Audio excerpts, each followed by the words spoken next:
आज तो कॉलेज से निकलने में लेट हो गई। कितनी तेज बारिश भी हो रही है, जल्दी जल्दी घर जाना पड़ेगा। बारिश में भीगती हुई नंदिनी भाग भाग कर घर जा रही होती है कि तभी रास्ते में नंदिनी को इस तरह जाता देख दो लड़के। अरे कहाँ जा रही हो जाने मन, कहो तो हम तुम्हें छोड़ दें। हाँ। कौन हो तुम, जाओ यहाँ से। अरे ऐसे कैसे चले जाएं तुम्हें इस तरह बारिश में भीगते छोड़। आ जाओ, हम तुम्हें छोड़ देते हैं। अकेली लड़की को देख वो दोनों लड़के नंदिनी को छेड़ने लगते हैं। नंदिनी उन लड़कों से बचकर काफी तेज भागने लगती है और भागते भागते अपने घर आ जाती है। क्या हुआ नंदिनी, ऐसी भाग भाग कर क्यों आ रही हो? सब ठीक तो है ना? अपनी भाभी प्रेरणा के पूछने पर नंदिनी की आंखों में आंसू आ जाते हैं और वो उसे सारी बात बताती है। हे भगवान, क्या पहले हमारी जिंदगी में कम दुख दर्द है जो अब तू मेरी बेटी के साथ ऐसा कर रहा है? अगर कल को उसे कुछ हो गया तो हमारी क्या इज्जत रह जाएगी? नंदिनी, तू कल से कॉलेज नहीं जाएगी। माँ जी, इसमें नंदिनी की क्या गलती है? हमारी नंदिनी क्यों उन लोगों की वजह से अपनी पढ़ाई का नुकसान करे? तो तू क्या चाहती है, आज जो हुआ उसे भूलकर इसे दोबारा कल कॉलेज भेज दूं?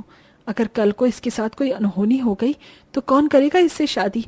वैसे भी हमारी गरीबी की वजह से कहीं पर भी इसका रिश्ता तय नहीं हो पा रहा है।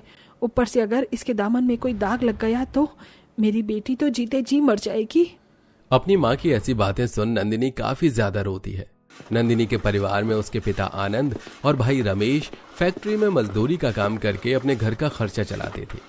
नंदिनी की उम्र शादी लायक हो चुकी थी, लेकिन गरीबी के चलते अपने घर की इकलौती बेटी की वो लोग शादी भी नहीं कर पा रहे थे। ये क्या, 2 दिन पहले ही तो छत को ठीक करवाया था और आज फिर से छत टपक रही है। ये बारिश का मौसम आता ही क्यों है? माँ जी, हमारी कच्ची मिट्टी की छत है, इसे कितना भी ठीक कर लो बारिश में पानी तो टपकेगा ही। मैं जहाँ जहाँ से पानी टपक रहा है वहाँ बर्तन रख देती हूँ। नहीं बहू, तू गर्भवती है, ऐसी हालत में तेरा यूं काम करना ठीक नहीं है। तू जाकर आराम कर, मैं और नंदिनी ये सब कर लेंगे। अपनी गर्भवती भाभी को खाट पर बिठाकर नंदिनी अपनी माँ के साथ मिलकर छत से टपक रहे पानी के नीचे बर्तन रख देती है और पूरे घर को सुखाने में लग जाती है। बारिश का मौसम जहां अमीर लोगों के लिए खुशहाली लेकर आता है, वहीं इन जैसे गरीब लोगों के लिए ये मौसम भगवान के किसी कहर से कम नहीं था। ये क्या, घर में तो पकाने के लिए कुछ भी नहीं है, अब हम सब लोग क्या खाएंगे जी? क्या करूं प्रेरणा, कितनी भी कोशिश करूं किसी अच्छी जगह नौकरी नहीं मिल रही है और वो हमारा कंजूस सेठ हर छोटी छोटी बातों पर पैसे काट लेता है। अरे तुम भी गर्भवती हो, घर चलाना है, ऊपर से कल को जब नंदिनी की शादी होगी तो सब कैसे होगा? माँ, पिताजी, भैया, भाभी, मैं सोच रही थी कि क्यों ना मैं भी कहीं नौकरी कर लूं। हमारे घर के पास जो शांति विला है ना, वहाँ पर एक नौकरानी की जरूरत है, मैं वही काम कर लूंगी।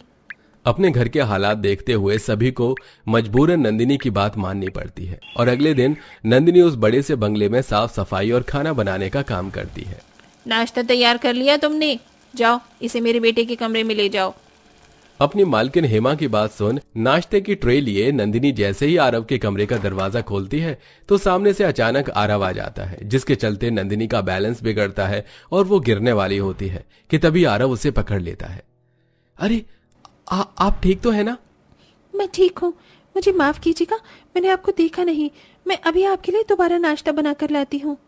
नंदिनी भागी भागी किचन में चली जाती है और नाश्ता बनाने लगती है।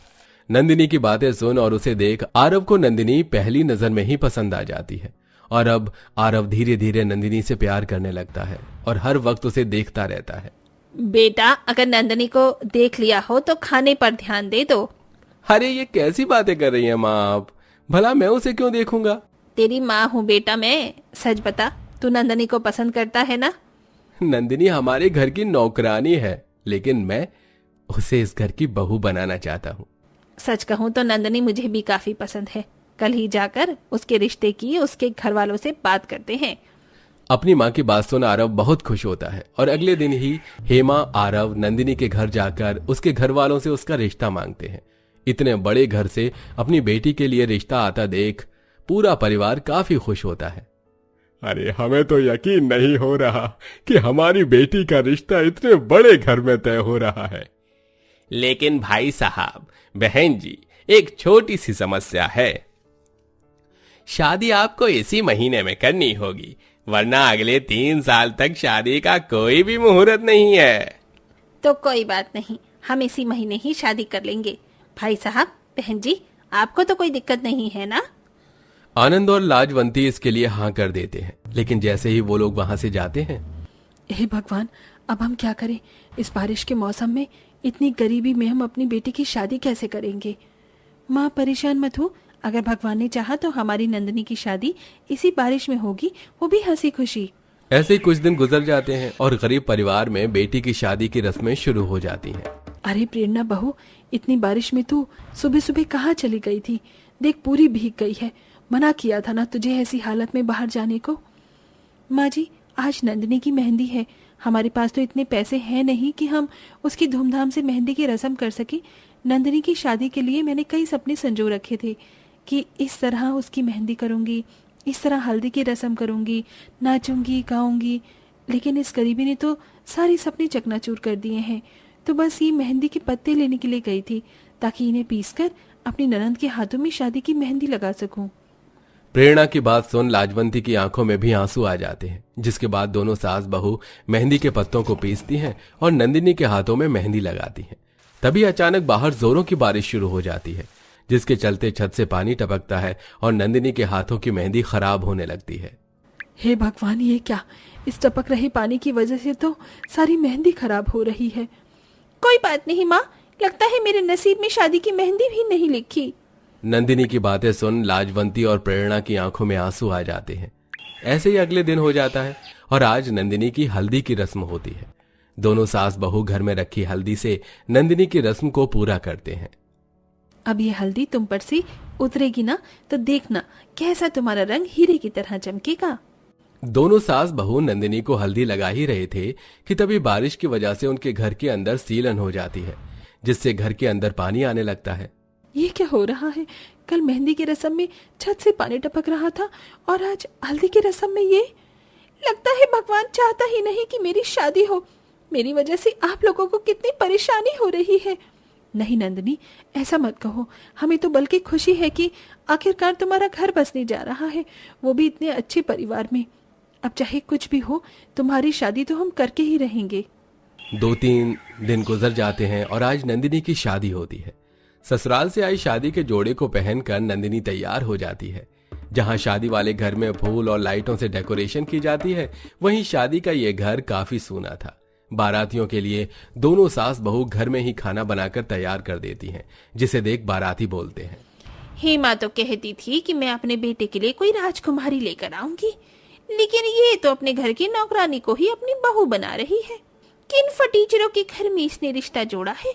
न शादी की कोई सजावट, न हॉल, न गाना और न ही ढंग का खाना। मुझे तो शर्म आ रही है यहाँ आकर। बारातियों की ऐसी बातें सुन नंदिनी के परिवार वालों को काफी दुख होता है। जैसे तैसे कर वो अपने सभी आंसू रोक नंदिनी को मंडप तक लेकर आते हैं। तभी अचानक बारिश शुरू हो जाती है। हवन कुंड की आग को बचाने के लिए पूरा परिवार मंडप के ऊपर पन्नी डाल देता है। ये सब देखकर अगर बारिश में शादी करने का इतना ही शौक था तो कोई बैंकेट हॉल बुक कर लेते। ये सब करने की क्या जरूरत है? हेमा, अभी भी वक्त है, तोड़ दो ये रिश्ता।